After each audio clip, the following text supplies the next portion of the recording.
B-boy. From the old to the new, still a B-boy. Too bold for the school, still a B-boy. East Coast to the West, B-boys worldwide. We supposed to be blessed, still a B-boy. This week, we're heading to Houston to talk to a member of the infamous and really underrated crew, South Park Coalition. The world first heard him with K-Rino, and he's been putting it down ever since. Welcome to the podcast, Murder One. He's in the house. Yes, sir. What's going on with it? Hey, introduce it to my co-host, Riplak. Riplak, what's up, fam? Hey, how you doing? Oh, man, just feeling great, living day to day, trying to survive the struggle. So I start every interview the same. What are your first memories of hearing hip hop? Man, my first memory was like the space shuttle going out of space somewhere, you know, it was something totally different, rhythmatic, and the powerful words, man. When you're a kid and getting into hip hop, who were some of your first favorite rappers? When I first got into it, Right. Who are some of your favorite rappers as a kid?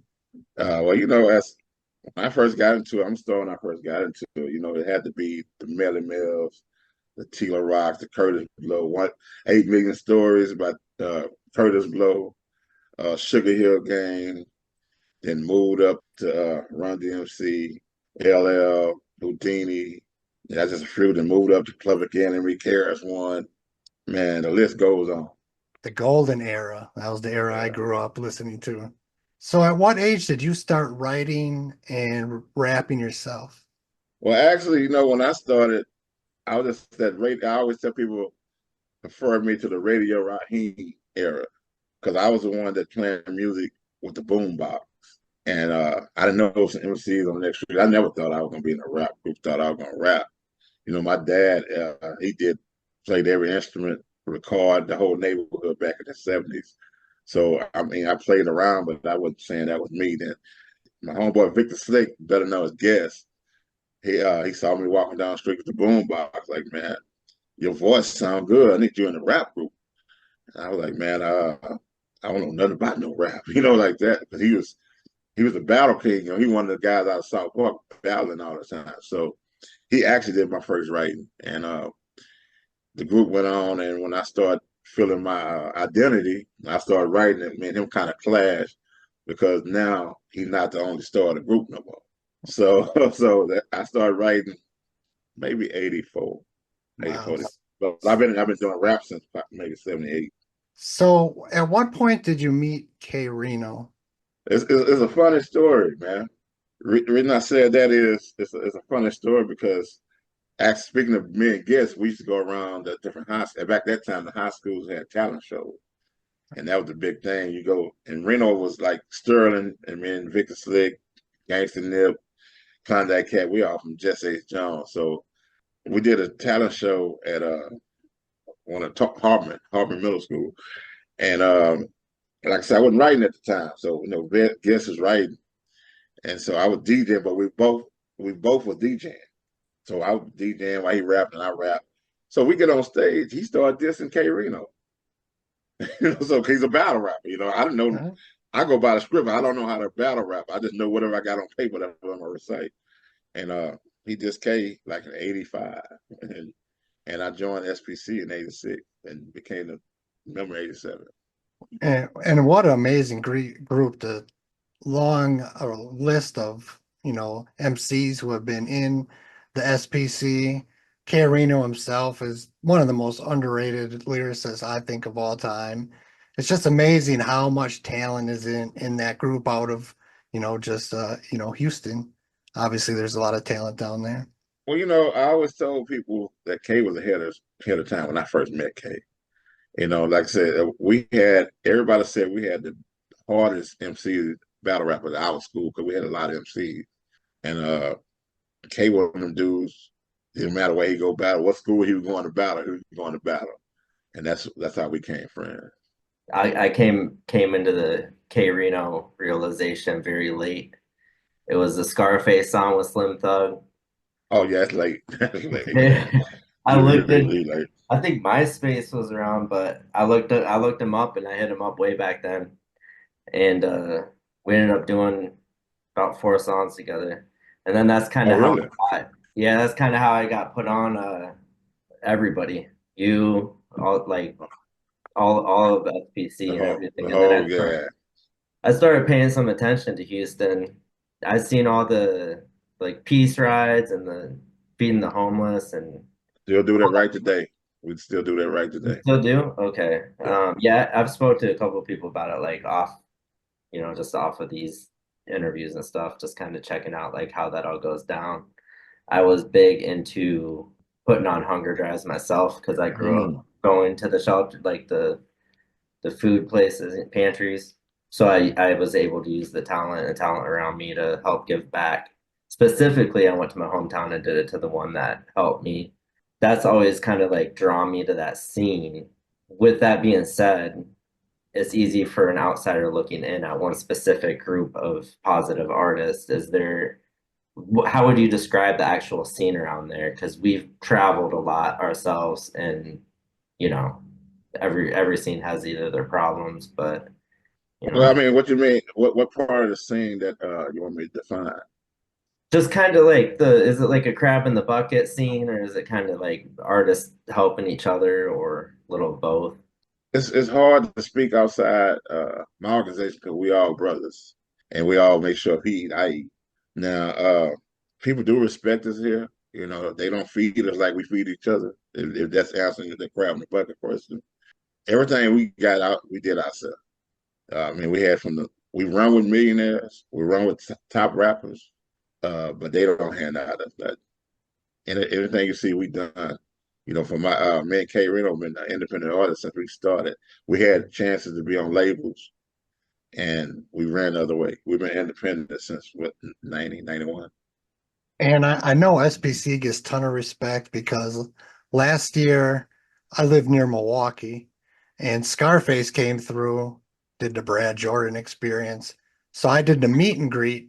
And one of the things when I was talking to him, I brought up South Park Coalition and he had nothing but good things, gave you guys so much props. And Scarface is one of the OGs, So to have people like that have the respect for SPC says a lot. Well, we all saw them grow up. They just had a better foundation behind them. Man, But more money. yeah, they had more money. Yeah. You know, we took it out the mud, and because we came when we got into the game, it was more about the heart. It wasn't about the money, and I think that's why some of our organizations still exist because we still have the passion for it. Now, the money, we was in the money. We've been out the game a long time ago. Whether it's SPC members or, other MCs, out of anyone you've ever worked with, who was your favorite one or two artists to do songs with? Really, I'm stubborn. You know, I love K, so K gonna always be on the list. And then from come to producing, I love Dopey of the Terrorists. So that's who we groomed ourselves off of. Now, people I work with up to date, like my new album, I have like Charlie Boy on it. I wanted to work with Charlie. I got Paul Wall on it. I have the great Ronnie Spencer of SUC. Them are the kind of guys that we never gravitated to. You know what I mean? So it's like I admire them, but when you start talking to them, they admire you more than you admire them, and that's why we start working together. So it's a really hard question to answer, but it's really selfish of me saying people in my organization also. The amount of projects too that SPC has released over the years is just incredible. Just the amount of albums, I don't even know the total count. I know K-Rino's like over 50 himself. Yeah, Reno Um, probably about 100 it's personally. it's it's Yeah, crazy. yeah. So do you have a favorite project, whether it's an album of yours or a compilation from SPC that's kind of your favorite one? Well, I sit in your wall right there, Dirty Game. Yeah, that's a dope album. That's a dope Yeah, album. when I did that, I had so much praise in my neighborhood because I went outside my element and went to work. No, I'm a lazy rapper. I call myself a lazy rapper because I work what I want to work with, so I don't try to go out my lane. When Dirty Game came, it changed the whole dynamic of the direction I really want to go with. So, like this new album I have, it's totally different. And I put it against Dirty Game. I was like, if it ain't close to Dirty Game, I can't do it. So Dirty Game is my number one, and Yeah, Rhythm for Thug is number two. 30 Games, mad dope album. Yeah. I love it. It's I have songs off each project, but Dirty Game, for some reason, Dirty Game and Rhythm for Thugs is my best two. Another question I like to ask everyone is, do you have any crazy show memories? Something crazy that happened at a live show? Oh man, it's so many with underground. It's so many, man. You look, a fight broke out somewhere. I have one. I remember this one. We did one. I think 25th anniversary, Southport College's 25th anniversary, and I was doing the hosting of it. And one of the acts, I guess, was drunk and trying to strong on me. And so many people that followed us told me, "Don't do nothing. We got him." And I was like, "No, I'm murder one. You must don't know who I am." But for other people to grab people that they run with out of respect, that was about crazy for me because you look out for your brother, but if you're going against your brother because some disrespect, that's powerful. Yeah. Usually get like these fight stories and shit, but I mean Well, that was believe it or not, the loyalty. That's a real. lot of our shows we don't get a lot of fights though. I mean, that was the early age. We in our 20s then. You suspect hot Mm. heads around your 20s, but as we got along in the game, people really look at us like the mafia, so they don't really. You don't even need security guards at our events. That's how crazy it is. Because it's a family-oriented event. Just respect. Yeah. So you brought up a new album. Tell me about the newest music you're making, when it comes out. Believe it or not, I'm a silent killer. I actually have. I'm sitting on, I think, 6 screw albums that I never put out. I'm working on 5 different projects, so I dib and dab. But the one that's coming out that I compared to Dirty Game is in Murderdemic. I named that after the pandemic, and that's where the element to the whole compose thing from. That should be any time now. I mean, people emailing me crazy about it because it's supposed to be not beginning of the year, but as we going through, a lot of people still going through the pandemic, but another way of it. So, and I feel I be not doing justice to myself if I put it out too early. So I Right. keep pushing it back. So I just say sometime soon. I know it'll be this year though. How many albums do you have out, or did you lose count already? No, I don't believe it or not. I like doing shows and recording. Albums I have out should be about 15. I mean, counting my DVDs, I have like 3 or 4 DVDs. So total 15 to 20, and I'm sitting on maybe another 10 projects. I love the work that the whole SPC puts in. Just keep making music because that shows that you're doing it for the love first, Yeah, because you love it, especially after all these years. I love to see that as a hip hop purist who, grew up idolizing 80s hip hop rappers for the love. That is huge to me, seeing people doing it for the love. Because so many people are doing it because they think they'll quick get famous or money or whatever it is. But man, my OG told me in '82 when I started realizing this is what I wanted to do. I'm I'm gonna bag up, then I'm gonna come back what I was about to say, because a lot of artists feel that if the music is not paying, well, the music gonna pay them. They don't need to go another way, and they end up selling drugs. Not knocking that, but they doing other things to get locked up or killed. So my OG told me in '82, he said he was older than I am, been in the music game, all kind of ventures he did. And he said you got to keep something steady coming in. You don't depend on the rap. And as I'm time now, I believe every bit of it. You see good him get a advice. you see him get a $10,000 check, the next week you get a $200 check. Yeah, that's important because I was always working, working, working, always doing music too. But I always, I felt like a little bit more money came when I would focus only on the love of it. Right, And it's right. like they say, once you make it all about the money, you might not succeed. It's you never because I, you start getting greedy. You yeah, and start I've getting been greedy. fighting with myself on it because I got a little taste of money and I started trying to get back into it for the money. And I had to realize that's not it. And I started getting, losing confidence and all that shit. So, I got back and now that's why I'm back kind of getting on these interviews and, Right. trying to put the merch out and all that. What I learned from what you just said was that you go in for the money, but sometimes that direct you the whole wrong way of it. Because like now, I know a lot of platinum producers. You didn't go buy a track for $200 from them because they still want to be irrelevant, and they're gonna if they respect you, you damn probably get it free. You know what I'm saying? So, but to be irrelevant, my old slogan is you got to give to get. You know, I'm a rapper. You got a beat, and you ain't doing nothing. I ain't doing nothing. Somebody needs to help each other eat because through my producing career of people producing for me, they get work after my album come out because they want to know who produced that track, who produced that track. So by you giving me a track, it's really introducing you to another audience because everybody's not gonna sell records. Like, I don't care who it is. You can be hot, but if you sit here too long, you ain't gonna be hot anymore.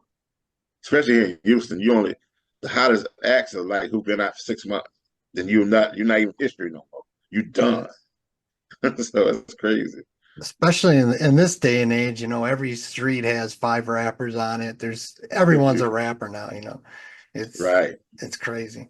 Sluggables, where can people get at you on social media? Give them your social media and websites, any of that. Man, right now I'm trying to build my YouTube up. It's SPC Murder One on YouTube. I have the Instagram. I think it's Murder One SPC 86. I have the Facebook. I think it's SPC M1 Thomas. Basically, you Google me, you got me. Well, I'll definitely be looking for that new project when it's the right time to drop. I've been a fan of SPC for years, since the 90s when I first heard K-Rino. And actually before that, because I was up on those early Ganksta NIP records, just classics. South Park Psycho and all those classics. Yeah. Appreciate it, man. I DJ'd for NIP in high school. I played football, and NIP was actually the drum major in high school. So we been knowing each other that long. I'll let you get to your night. Have a good one. Appreciate it. Well, man, I appreciate y'all. Yeah. All right, have a good night, man. All right, peace. Peace. Still a B-boy, from the old to the new, still a B-boy. Too bold for the school, still a B-boy. East Coast to the West, B-boys worldwide, we supposed to be blessed. Still a B-boy, from the old to the new, still a B-boy.